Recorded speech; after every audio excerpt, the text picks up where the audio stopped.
लाभ हुए जो पूर्णता लाभ हुए जो मनरे थिबा आशा जिते पूर्ण हो जाए से प्रभु का दर्शन रे आम गहन में केतक भक्त महाप्रभु का दर्शन करी से किपरि भाव अनुभव करिसेंती से कथा को वर्णना कर नीलांचल निवासाय नित्याय परमात्मने बलभद्र सुभद्राभ्याम जगन्नाथयते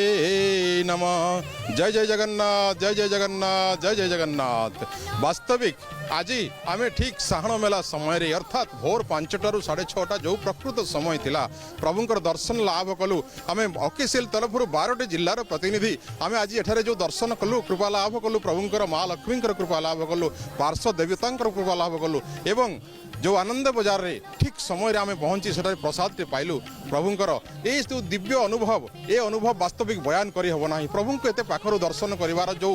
अनुभूति ताहा वास्तविक आखिर लोतक आसी जाए जमी आम जगह सहित कथा होचु जमी आम बलिया सहित कथा होचु जमी आम सुभद्रा भौणी सहित कथा होचु। तेणु ये सुंदर अनुभव वास्तविक आज प्रार्थना टीवी को कहबी तांकर जो नियारा जो उद्यम रही से आम गोटे सुजोग पाइचु प्रभु को ये वार्ता आम सारा जगत को दवापाई जे हे भक्त मैंने पुण्य अर्जन करने जदि अच्छी बड़दाण्ड आसिक गड़ी जा टे 22 पाहचरे गड़ी जा टे प्रभु को दर्शन लाभ कर ए समय ही प्रकृत समय यही भोर बेला ब्रह्म मुहूर्त जितेबाला मेघनाद सही था जिते लक्ष्मी माँ ये विराजमान कर माँ प्रभु जगन्नाथ विराजमान कर दर्शन करवा दिव्य दर्शन करवार जो अनुभूति ताहा वास्तविक आम 12टी जिला आज उपकृत होइछु ए दर्शन लाभ करी प्रभु को लाभ करी नववर्ष रे प्रथम दिवस नुहे तृतीय दिवस रे आसी आम दर्शन करिछु। ए जो 12टी जिला मयूरभंज जो रहा आम सहित खोर्धा रहा आम सहित से बरगढ़ रहा से संबलपुर रहा से झारसुगुड़ा जिला रहा एवं से कोरापुट रहा से कंधमाल रहा यहीपरी 12टी जिलूर प्रतिनिधि आम आसीचु। जगत सिंहपुर भाई अच्छा समस्त जिलार प्रतिनिधि को मुझे मोर जो